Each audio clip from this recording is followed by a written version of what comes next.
Good evening and thanks for joining us. I'm Bruce Frisco. It is Wednesday, the 17th of June, and this is CTV News. Tonight, rural maritime towns struggle to deal with big city problems. The prosecution rests, the latest from the double murder trial in St. John. And too legit to quit. Cape Breton teen starts her own Western wear business. Live from our Maritimes News Center, this is CTV News. Here is Bruce Frisco. Good evening. Rural communities in our region are starting to speak out about big city problems they're now facing, including addiction, mental health, and homelessness. CTV's Emma Convey visited New Glasgow, a town that is struggling to deal with all of it. Plastic tarps tied together with rope supported by large tree branches and stones. This is someone's home in the woods in the New Glasgow area. Unfortunately, it's not getting better. It's getting worse. And it's by the day getting worse. Community members say it goes beyond just homelessness. It's mental health and addiction. They say there's open drug use and drug paraphernalia throughout the town. We see people injecting themselves with, I'm not sure what, but just on the streets, on the stoops of businesses, wherever they can, really. I had a bench, actually, on my property, and we had to take the bench away because people were sitting on it and injecting themselves in front of the bench. Kyle Lees moved to New Glasgow from the Niagara region of Ontario 4 years ago. His plan was to start a family in a quiet community. He says it's far from what he expected. He started volunteering with community groups to clean up encampments. Now he's been documenting what's been happening since 2023 and advocating for change. We should be able to have open correspondence with the community, public officials, and the shelter. Rather than it devolving into a like a compassion fest, right? Or you have no compassion or you have no whatever. We all have compassion, but compassion with consequence is important. House folks is not as simple as they just don't have a place to live. There are so many other challenges that come with that. We've seen an increase in addictions, and to take that even to another level is what we're finding is the toxicity of our drugs. The mayor says there isn't a day that goes by where she doesn't hear the concerns. Community members understand there isn't a one-size-fits-all solution to this, but they tell us they're tired of seeing the problem continue to worsen. For a small community in Nova Scotia, it's a problem they feel goes beyond their size. I've seen people practically almost naked walking around. It's disturbing. The mayor says part of the solution could be a 24-hour recovery facility. Emma Convey, CTV News, New Glasgow, Nova Scotia. 3 years into Nova Scotia's 5-year housing plan, and supply and affordability remain major concerns. The plan aimed to cut red tape and build faster, but experts note homelessness in Halifax has gotten worse, and rents are now among the highest in the country. Now we're starting to see that top end edge across 3%, but below that, in the cheaper half at least, we're still below 1%. Rent increases are starting to stabilize or slow down, which is a positive signal. Advocates say the province doesn't have nearly enough public housing, with about 12,000 units and 8,000 people on the wait list. Meantime, a new program aimed at giving Nova Scotians with disabilities more choice in where and how they live is getting underway. The province has launched its Home Share program, connecting people who have extra space in their homes with individuals who are looking for community-based living. CTV's Hafsa Arif has details. The message to Nova Scotians is if you have room in your home and room in your heart, reach out to one of these service providers, and you might be able to really make something that enriches your life, but also another Nova Scotian's life too. Which is what the province is hoping to inspire through a new program called Home Share, an initiative to help people with disabilities live in shared homes across Nova Scotia. The matching process happens when somebody applies to be a home share provider, and they go through a really lengthy screening process. The province is spending more than $2 million and partnering with 10 community organizations to help make the matches. It's about finding the right people to live together. Really, the home study is a very lengthy process, so it is multiple interviews over multiple days, and you really do get to see a lot of what a person's intentions are. Safety has also been been built into the model. Organizations will conduct regular check-ins, including visits outside the home, while family and community supports remain involved. There's already been some home visits and some applications. I think a few dozen are active as we speak today in some stage in the process, so that's good. Organizers say it's too early to predict when the first matches will happen, but the work is already underway. Hafsa Arif, CTV News, Elmsdale. Get the Maritime's top stories, breaking news alerts, and watch live. Download the CTV News app. New Brunswick's coroner service has announced an inquest into the death of a 48-year-old inmate at a jail last year. Jean-Martin Couture was found unresponsive in his cell in September of last year at the Dalhousie Regional Correctional Center. He later died in hospital. The inquest will be held July 6th in Campbellton. A Halifax man is getting a new trial in one of his two separate murder convictions. Adam Drake was found guilty of first-degree murder for the 2016 shooting death of Tyler Kaiser. However, in a 2-to-1 decision handed down today, the Nova Scotia Court of Appeal overturned that decision and ordered a new trial. The identity of the shooter was the central issue at the original trial, with a key Crown witness the only one to identify Drake. It is not clear if the Crown will proceed with another first-degree murder trial. Drake is also appealing his second murder conviction in the 2022 killing of rapper Pat Stay. Crown lawyers, meantime, wrapped up their case against the man accused of the 2025 stabbing deaths of 2 boys in the city of St. John. CTV's Nick Moore has the latest now from the courthouse. Roman Komishny has been charged with 2 counts of first-degree murder in the deaths of a 10-year-old boy and a 17-year-old boy last year. Komishny has pleaded not guilty to the charges. The Crown's only witness today was Robert Faulkner, an examiner with the RCMP Digital Forensic Service. The day was spent going over several pictures, emails, videos, text messages, and screenshots found on 5 devices that were seized. Prosecutors asked Faulkner to validate the timestamps of evidence found on the devices, and jurors had copies of the evidence in front of them. A court-ordered publication ban prevents any information from being shared that could identify the 2 victims. Another court ruling has allowed media to report that this case is connected to an alleged case of domestic violence. The Crown wrapped up its case late this afternoon. So while the Crown has wrapped up its case and will not be calling any more witnesses, court will resume tomorrow when it will be the defense's turn to present its evidence. Nick Moore, CTV News, St. John. A provincial by-election has been called for next month on Prince Edward Island. The seat for the district of Cornwall Meadowbank has been vacant since the death of former Health Minister Mark McLean, who was first elected as a progressive conservative back in 2021. You'll recall the 56-year-old died in March from a serious illness. The vote is scheduled for July 13th. Advance voting, though, will begin on the 4th of July. Transportation Safety Board is recommending Transport Canada develop a plan to determine whether uncertified vessels pose a safety risk. The TSB today releasing its report into the Titan submersible disaster, which killed 5 people on a descent to the wreck of the Titanic nearly 3 years ago. The report says Transport Canada knew the Titan was operating out of St. John's with support from Canadian vessels, but it says the department did not provide oversight of the vessel's operations. The owner of a pet killed by another dog tonight speaking out about the need for better protection. CTV's Ryan McDonald has that story.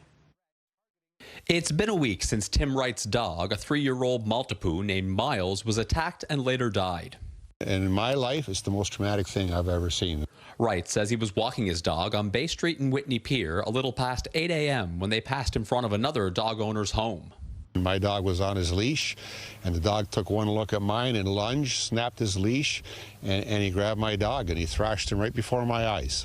Wright took Miles to the vet, where he was put down because of his injuries. He spoke to the other dog's owners, and when there was no resolution, he contacted police, who told us the matter has been referred to the SPCA.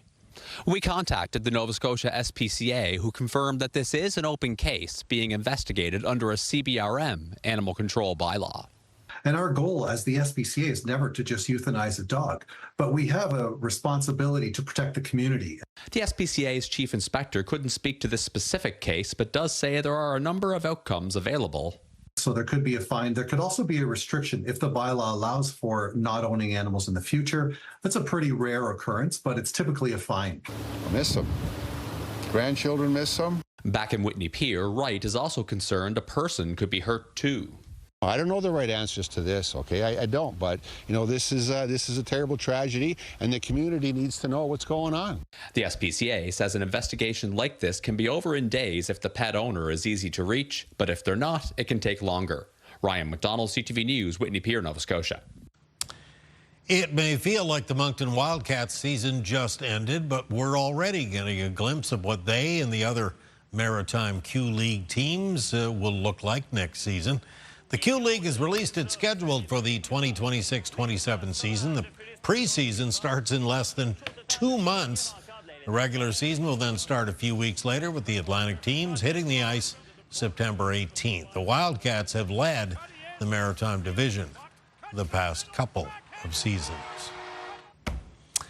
Still to come tonight, Kaylin's full forecast, and we'll take a look at whether the Buy Canadian movement is still going strong. Hint, yes it is. Coming up next, though, come sail away. I think you're going to see record crowds on the waterfront. A major sailing event about to take over the Halifax Harbor, and fans cannot wait. Details are next. Come on back.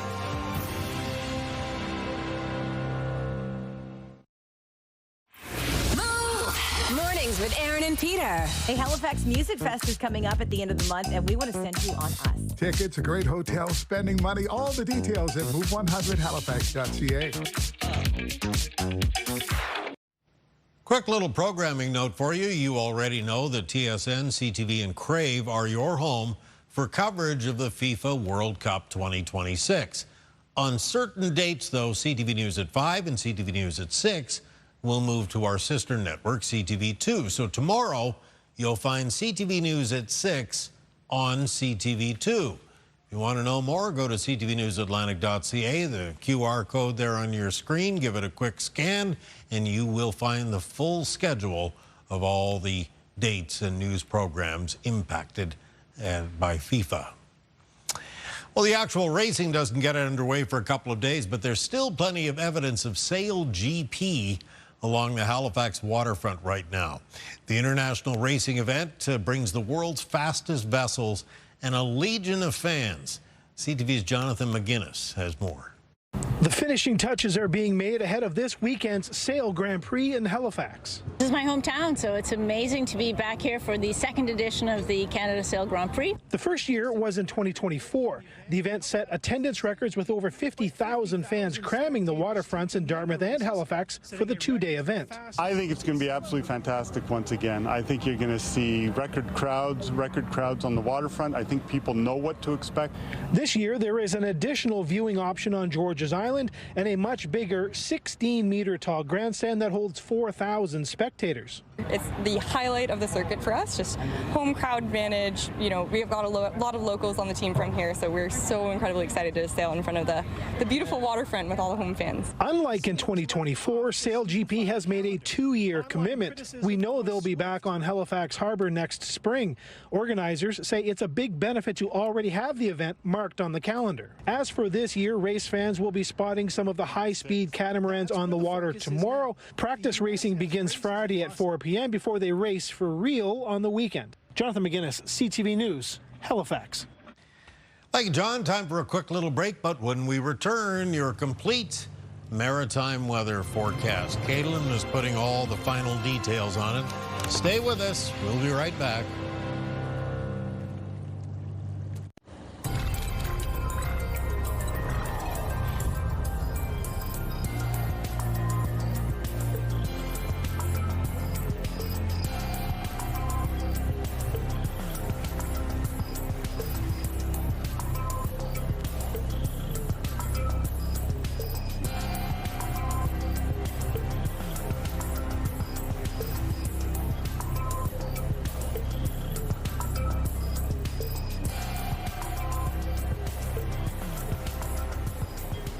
Okay, it's June the 17th. I heard on the radio today that it's not the middle of the year yet. That's coming up like July 3rd or 4th or something like that.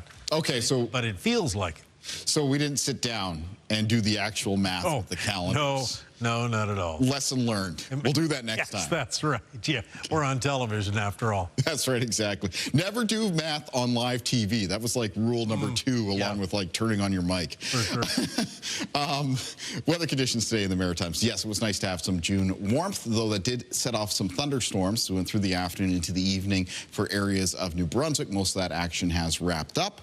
There's maybe some fog patches around for tonight. We do have some wet weather on its way in, though, for the end of this week because of this low pressure system that's making its way out of the Midwestern United States. Taking a look at our forecast timeline for cloud cover and precipitation heading into the start of the day for tomorrow. Any fog patches around the Maritimes are going to be dissipating. And then for the rest of the day, it'll be cloud cover increasing from the west of us. And then by around mid-afternoon, the first some rain and showers showing up in western areas of New Brunswick. Now, the rain and showers will become more widespread for the Maritimes as we move through Thursday evening and Thursday night. And within that rain, as it comes across the region, there will be a risk of some embedded downpours or a few thunderstorms. So our next risk for thunderstorms in the Maritimes comes up Thursday night, and it's basically for southern New Brunswick, Prince Edward Island, and for Nova Scotia. Taking a look at winds in the forecast for tomorrow, they're going to be out of the south and southwest. They'll be sustained 10 to 20 kilometers per hour with some gusts between 20 and 40, so a little bit of a breeze around. Low temperatures in the forecast for tonight for the Maritimes in the range around 7 to 13 degrees. And then here's a look at the highs in the forecast for tomorrow. Northern areas of New Brunswick, 22 at Grand Falls, 21 at Campbellton, and 24 degrees for Miramichi. Down through central and southern parts of the province, near 22 for Fredericton tomorrow, 19 at St. Stephen and St. John, 24 for Sussex and for Moncton in the southeast. Prince Edward Island on Thursday with high temperatures near 24 degrees for Summerside and Charlottetown. A little bit warmer at Cavendish, up to around 26, and then 22 at St. Peter's Bay. In Cape Breton, highs near 23 for Sydney and Baddeck, so still warm in Cape Breton for tomorrow with some increasing cloudiness. It'll be a little bit cooler towards the Atlantic coastline because of that southwest wind. Mid-20s around the north shore of mainland Nova Scotia. Coastal areas of the eastern shore between around 18 and 22 degrees. 26 for Truro for tomorrow, 23 for Amherst. If you're in the city centers, Halifax and Dartmouth, closer to 20. The Annapolis Valley tomorrow with high temperatures near 23. And on the south shore of Nova Scotia, the high temperatures between 18 and 20 degrees. Let's take a look at the extended forecast, and beginning first with New Brunswick. On Friday, some lingering rain and showers from the system arriving Thursday night. After that, on Saturday, start of the weekend, about a 60% chance of showers for any community in New Brunswick. And then Sunday, which is Father's Day and also the start of summer, because the summer solstice is very early Sunday morning. Right now, it's about a 40% chance of a shower through the day. Mix of sun and cloud follows for Monday. There'll be a chance of showers on Tuesday of next week and a mix of sun and cloud for Wednesday. For Nova Scotia in the forecast, on Friday, some isolated showers during the day. Showers a little bit more widespread on Saturday. Back to being spotty in nature, though, for the end of the weekend on Sunday. Temperatures a little bit cooler on Sunday.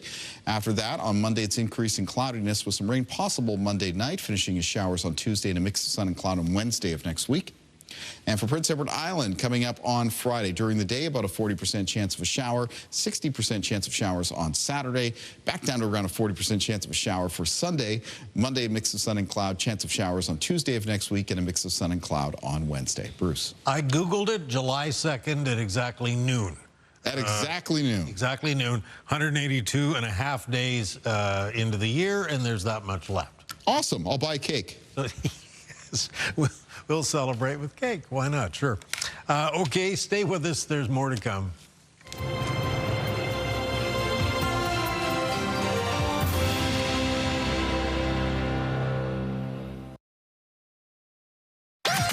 The #1 morning show in Halifax. Turk, Megan, and Amateur Alex. And home to the biggest artists. Halifax's #1 hit music station. 101.3 Virgin Radio. Been about a year and a half now since the Buy Canadian movement just exploded, so we wondered, are you still checking labels and trying to support local businesses? Well, a new study suggests the answer is yes. Here's CTV's Vanessa Wright. When the Buy Canadian movement started over a year ago, it was no shock Canadians quickly jumped on the bandwagon. What businesses didn't expect was for it to stick around. They're, asking for us to bring in local items, whether it's from local bakeries or, local deli shops. So we're always constantly getting an influx of customers looking for those types of items. As new data shows, buying local isn't just popular, it's preferred. Customer service has gone completely downhill with big names, so I think shopping local, you get more customer service. I mean, I grew up on a farm, so I think it's definitely worthwhile to shop local and support local farmers in the area. Businesses nationwide are taking notice. The Canadian Internet Registration Authority saw an uptick in sales for .ca domains. The Buy Canadian movement is definitely being reflected in the purchase of .ca domains.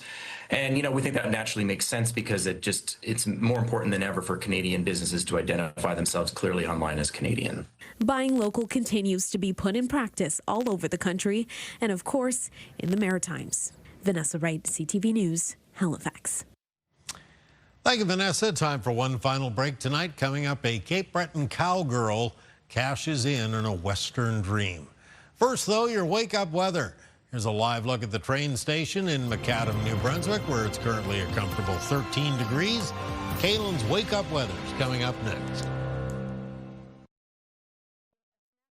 The week is ticking along. Thursday morning now. Let's kick it off with the wake-up weather from Kaylin. Yeah, and for Thursday morning around the Maritimes, maybe a little bit of fog around early in the morning, and then that will be clearing up, and then it'll be a mix of sun and cloud, with cloud cover slowly increasing from the west of the region as we make our way throughout the day. There's still going to be some warmth for tomorrow, especially in the eastern parts of the Maritimes. Some high temperatures in the low to mid-20s. It is going to be a little bit cooler for western parts of the region, some coastal areas, because of the increasing cloudiness and some south and southwest winds. And then, of course, later, Thursday evening and Thursday night, we're going to have rain and showers becoming more widespread for the region. Bruce.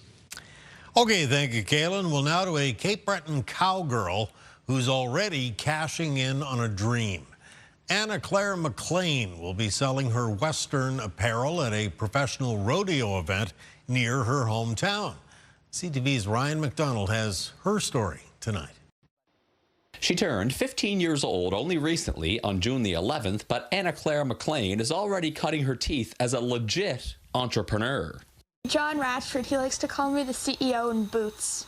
The grade 9 student has been involved with horses and riding her entire life. She says she got the idea to start her own apparel line called Legit Western Wear when she noticed what she called a lack of this type of clothing where she lives. You could go to the barn and wear it, and then you could go to town and it would still look like nice and fashionable, but like when you're at the barn, it's not going to get destroyed. I'd say it's pretty legit, like the name. Stevie Jardine is one of McLean's rodeo coaches. She has already bought plenty of her apparel and is impressed not only by the teens' entrepreneurial spirit, but also by the quality of the product.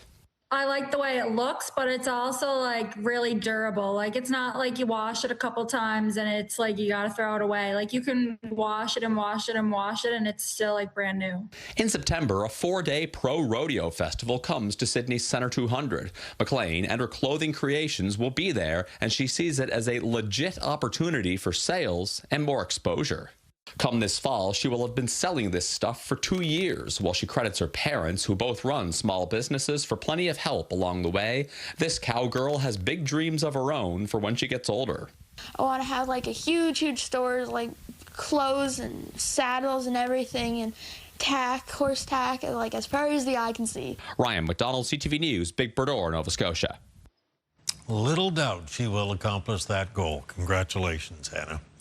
Okay, that's your late news tonight. If you joined us late, so you'd like another look at Anna's story or anything you've seen tonight, ctvnewsatlantic.ca. It's always your home for news. I'm Bruce Frisco. Thank you for staying up late with us tonight. Have a good evening. We do hope to see you again tomorrow night.